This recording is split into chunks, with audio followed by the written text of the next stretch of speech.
যিহেতু সুনীল গগৈ এটা ফোন কল recording viral হৈছিল এজন ব্যক্তিৰ লগত কথা পতা সেই পিছতে আকৌ এটা ফোন কল ৰেকৰ্ডিং ভাইৰেল হৈছে যিটো ঢকুৱাখানাৰ কাণ্ড হৈ যোৱাৰ পিছত সেই হত্যাকাণ্ড ঘটনাটোৱে ৰাজ্য জোকাৰি গৈছে সেই মুহূৰ্ততে এটা আচৰিত ধৰণৰ গোপনকৈ পতা কথোপকথন এটা বৰ্তমান ভাইৰেল হৈছে ছ'চিয়েল মিডিয়াত সেই ফোন কল ৰেকৰ্ডিংটো শুনিলে আপোনালোকে আচৰিত খাব যি নেকি এতিয়া সেই সুনীল গগৈ আৰু এজন ব্যক্তিৰ লগত যি এটা কথোপকথন হৈছিল বৰ্তমান ছ'চিয়েল মিডিয়াত ভাইৰেল হৈ পৰিছে তাৰ পিছতে আকৌ এটা ফোন কল ৰেকৰ্ডিং ভাইৰেল আপোনালোকে নিশ্চয় শুনিবলৈ পাব মই শুনাম সেই ফোন কল ৰেকৰ্ডিংটো প্ৰকৃততে কাৰ মই আপোনালোকক দেখুৱাম আপোনালোকে নিশ্চয় শুনিলে গম পাব সেই ফোন কল ৰেকৰ্ডিংটো আছে কি ইমানেই এটা ভাইৰেল হৈ পৰিছে সেই ফোন কল ৰেকৰ্ডিঙৰ পৰা কি আছে সেইটোত বৰ্তমান মই পাইছো ৰেকৰ্ডিংটো ছ'চিয়েল মিডিয়াৰ জৰিয়তে মই আপোনালোকৰ মাজলৈ লৈ আহিছো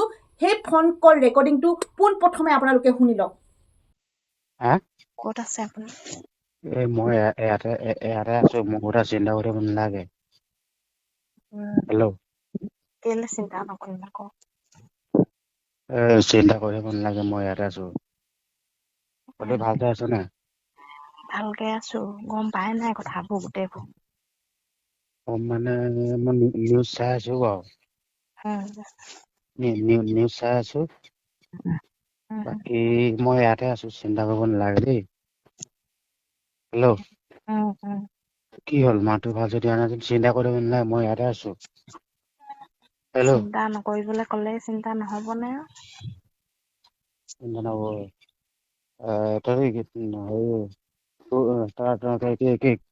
কেইবাৰ গলি তহঁতি এইকেইদিন সদায় ৰাতিপুৱা যাওঁ আৰু গধূলি আহোঁ 5 দিনমান হ'ল এনেই অহা-যোৱা কৰি আছো আৰু কেনেবাকে তহঁতি সঁচা কথা কৈছে নি আকৌ কেলে কম আকৌ কেনেবাকে কৈ দিলে আছে আকৌ দেই মোক ইয়াতে জেগাতে ধৰিবহি আকৌ গম পালি নাই এইটো ভুলতো তেনেকুৱা নকৰিবি আকৌ মই ইয়াত আছো মই চেফটি আছো চিন্তা কৰি থাকিব নালাগে একদম চিন্তা কৰিব নালাগে একদম নিশ্চিন্ত খালি তহঁতি ভালকে থাকিবি আমি ভালকে আছো ল'ৰাটো পৰীক্ষাটো আছে বোলে ন পাছ কৰিলে সেয়াহে দুখো লাগিছে কিন্তু কি কৰিবি উপায় নাই ভগৱানৰ চব লীলা পতককে কাণ্ডটো হৈ গ'ল তাকে এতিয়া কি কৰা হ'ব জানো তেনেকে পলাই সদায় কিমান থাকিব এইবোৰ চিন্তা কৰিব নালাগে এনেকে দিন বাগৰি যাব আম কাটিবগে তাৰপিছত লাহেকে মই ঘৰত ওলাই দিমগে ক'ত আম কাটিব গোটেইখন বিচাৰি ফুৰিব বিচাৰি ফুৰিছে নি আমাৰ ইয়াত দেখোন মই এই জেগাডোখৰত আছো ন ইয়াত কোনো টেনচন নাই কোনো গম নাপায় মই আৰামত আছো একদম বিন্দাছ আছো ইয়াত কোনো টেনচন ল'ব দিয়ে খালি মোৰ তহঁতলে চিন্তা হৈ আছে নহ'লে চিন্তা কৰি থাকিব নালাগে কষ্ট হৈছে অলপমান কষ্ট হৈছে কিন্তু নহ'লে উপায় নাইতো হ'লেও মই এপাকমান ৰাতি যাম নেকি নালাগে হা গোটেই পাং পাতি সেই ঘৰত পহৰা দি আহি নেকি নজৰবন্দী কৰি থৈছে বহুতে আচ্ছা হ'লেও মোক বিচাৰি নাপাহি বাৰু মই য'ত আছো মই চব হেৰি কৰি থৈ আছে চিন্তা কৰিব নালাগে দেই খালি তহঁতি ল'ৰাটো আৰু তই আৰু মা পাপা ঠিকে আছে ন ঠিকে আছে হেৰি বেমাৰ আজাৰ হৈছে নেকি বেমাৰ আজাৰ হ'লে মোক খবৰ ল'বি দেই অকমান আৰু চিন্তা হ'বই আৰু এইটো তই কাৰ পৰা ফোন কৰিছ এইটো নাম্বাৰ সেই কল ৰেকৰ্ডিং হ'লে পাই এইটো চেক কৰিবি আৰু নাম্বাৰ ডিলিট কৰিবি দেই বহুত কথা আছে আকৌ আৰু কল চলছে ওলাব এইটো তই চেক কৰিবি হ'লেও সিহঁতি এনেকুৱা কৰিব নালাগিছিলে বৰ বেয়া লাজ দিলে দেই মোক আহিবই নেকি আৰু ইয়ালৈ নিচাগে কি নিচাগে এৰিয়ে দিব নেকি নাহিবই নেকি আৰু ইয়ালৈ নিশ্চয় মানে মই মানুহখিনি এনেকুৱা বুলি ভবা নাছিলো ইমান লাজ দিলে এতিয়া তই মই ভাল পাবিতো পুৰা আছে, পুৰা ভাল পাওঁ। তই মা পাপাও ঘৰত গম পায়, হয় নহয় কচোন তই? ভাল পাবিৰ ক্ষেত্ৰত ল'ৰা ছোৱালীয়ে লগ কৰিবই, লগ কৰিলে বোলে তহঁতৰ গাঁৱৰ মানুহখিনি এনেকুৱা কৰিব নালাগে ন। এইটো কিন্তু দুখ লাগিছে। আৰু ইমান লাজ মই সৰুৰ পৰা ডাঙৰ হলো, মই ইমান লাজ কিন্তু পোৱা নাই হলে দেই। হেল্ল' হেল্ল',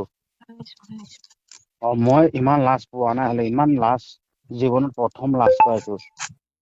তহঁতৰ গাঁৱৰ মানুহখিনি বুৰ্বক নেকি? হেল্ল', কি কম মানে এতিয়া লগ কৰিবলৈ তই মাতিছিলি, এতিয়া ডেকা গাভৰু আমি লগ কৰিমেই নহয় জানো? হেল্ল', এটা কাম কৰো, পূজা মানত যাম নেকি ঘৰলে, বিয়াখন পাতি পেলাই ভাল হ'ব নেকি? নাই তই কি ভাবিছ? এবাৰ গলে মানে আকৌ এনেকুৱা জেং কৰিব নেকি তহঁতৰ গাঁৱৰ মানুহখিনি? নকৰে আহিবাচোন বাৰু। কোলাটো বেছি হাৰামি, মোক এনেকে একদম এই আঙুলিটোৱে কথা কৈছে দেখা নাই, কোলাটো এই কোলাটো বেছি হাৰামি।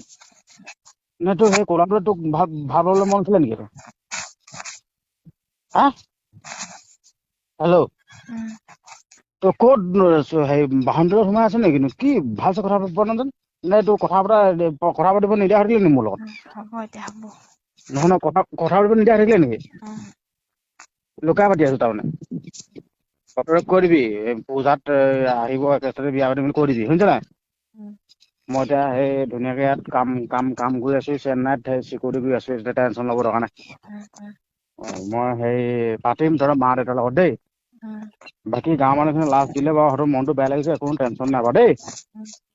ঠিক আছে, হ'ব দে। ফোন কল ৰেকৰ্ডিংটো নিশ্চয় শুনিলে। এই ফোন কল ৰেকৰ্ডিংটো আপোনালোকে কাৰ বুলি সন্দেহ কৰে? মইতো সুনীল গগৈ আৰু সুনীল গগৈৰ পত্নী বুলি মই সন্দেহ কৰা নাই। এইটো এটা কেনেকুৱা ফোন কল ৰেকৰ্ডিং, কাৰ হয়, কি কথা, সেইটো মই ইমান জ্ঞাতও নহয়। আৰু আপোনালোকে শুনিলে কেনেকুৱা কথোপকথন পাতিছে আৰু কেনেকুৱা কথোপকথন ভাইৰেল হৈছে।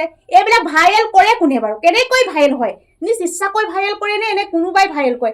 একো ভাবিবই নোৱাৰি কেনেকুৱা কথা ভাইৰেল হয়, কেনেকুৱা ফোন কল বৰ্তমান ছ'চিয়েল মিডিয়াত ভাইৰেল কৰি দিয়ে। আচৰিত ধৰণৰ এইবিলাক ফোন কল ৰেকৰ্ডিং ভাইৰেল। এইবিলাক মানে কৈছো নহয়, আপোনালোকক কি ক'ম, আপোনালোকে কমেণ্ট কৰি জনাবচোন। কেনেকুৱা ধৰণৰ আচৰিত ধৰণৰ, যিটো নেকি ভাবিছিলো মই পোনপ্ৰথমে দেই, যেতিয়া ফোন কল ৰেকৰ্ডিংটো ভাইৰেল হৈছিল, ভাবিছিলো মই সুনীল গগৈ পত্নী আৰু সুনীল গগৈ লগত মনে মানে গোপনে পতা কথোপকথন যি নেকি এতিয়া সেই দুৰ্ঘটনাটোৱে লৈছে নতুন মূৰ, নহয় জানো? যিটো ঘটনা ইজনৰ পিছত ইজনৰ নাম সাঙুৰ খাই পৰাগতে পৰিছে জয়ন্ত গোস্বামীৰ দৰে সেইজন ব্যক্তিৰ, মানে যি নেকি সেইজন হৈছে ইঞ্জিনিয়াৰ জয়ন্ত গোস্বামী, আপোনালোকে নিশ্চয় জানে, সেইজনৰ নামো বৰ্তমান সাঙুৰ খাইছে। ঠিক তেনেকৈ মই ভাবিছিলো সুনীল গগৈ পত্নী ক'ৰবাত সুনীল গগৈ জীয়াই আছে নেকি, গোটেই প্লেনিং কৰি সুনীল গগৈয়ে জাহাংগীৰ হুছেইনক হত্যা কৰি পেলাইছিল নেকি, তেনেস্থলত সুনীল গগৈ পত্নীয়ে সুনীল গগৈক কৰা গোপনে ফোন কল নেকি, তেনেকৈ ভাবিছিলো। কিন্তু প্ৰকৃততে চাগে সেইটো নহয়। আচলতে এইটো কোনে ভাইৰেল কৰিছে, কাৰ হয় কথোপকথন, কোনে কি প্ৰসংগত পাতিছে, সেইখিনি আপোনালোকে শুনিলেই আচৰিত ধৰণৰ। এনেকুৱা ফোন কল ৰেকৰ্ডিং কোনে ভাইৰেল কৰে, কি কথা, মই একোৱে বুজি নাপাওঁ। ফোন কল ৰেকৰ্ডিংটো পালোঁ মই বৰ্তমান, তেনেকৈ ভাবিছিলোঁ, কাৰণ তেনেকৈ মই পাইছিলোঁ, কিন্তু শুনিহে গম পালোঁ যে এইটো প্ৰকৃততে চাগে সুনীল গগৈ আৰু পত্নী হ'বই নোৱাৰে। কাৰণ সুনীল গগৈ যিটো কথোপকথন আমি ইতিমধ্যে শুনা পাইছোঁ, যিটো ভইচ, সেই ভইচটোৰ লগত এই ভইচটোতো একোৱেই নিমিলে, মানে একো নিমিলে। আপোনালোকে মিলাই চাব পাৰে, কিন্তু এই কণ্ঠটো একোৱেই নিমিলে। প্ৰকৃততে চাগে কোনোবাই এই ফোন কল ৰেকৰ্ডিংটো কাৰোবাৰ পৰকীয়া প্ৰেমত লিপ্ত হৈ কোনোবাই তেনেকৈ কথা পতা ফোন কল ৰেকৰ্ডিংটো বৰ্তমান ছ'চিয়েল মিডিয়াত ভাইৰেল কৰি দিছে। আচৰিত, তেনেকুৱা ভাইৰেল কেনেকৈ কৰিব পাৰে, কোনে কৰে, নিজ ইচ্ছাকে কৰে নে, একো বুজি নাপাওঁ। আমাৰ এতিয়া সমাজখন যি নেকি হৈছে, কেনেকুৱা পৰকীয়া প্ৰেমে মানে বৰ্তমান বেছি মানে চৰ্চা হৈ গৈছে। আৰু এনেকুৱা এটা ফোন কল ৰেকৰ্ডিং হঠাৎ পালোঁ, ভাবিছিলোঁ ময়ো ফোন কল ৰেকৰ্ডিংটো তেনেকুৱা নেকি, কিন্তু যিহেতু আমি শুনি পাইছিলোঁ সুনীল গগৈ মাতটো, কিন্তু এই মাতটোৰ লগত অকণমানো মিল নাই, আৰু এই প্ৰসংগটো অকণমানো ইয়াত ওলোৱা নাই। আৰু মই আপোনালোকৰ মাজলৈ ফোন কল ৰেকৰ্ডিংটো শ্বেয়াৰ কৰিলোঁ, আপোনালোকে 10জনলৈ শ্বেয়াৰ কৰি দিয়ক। এই মাতটো কাৰ, যদি কেনেবাকৈ চিনি পায় কমেণ্ট কৰি জনাব। ধন্যবাদ।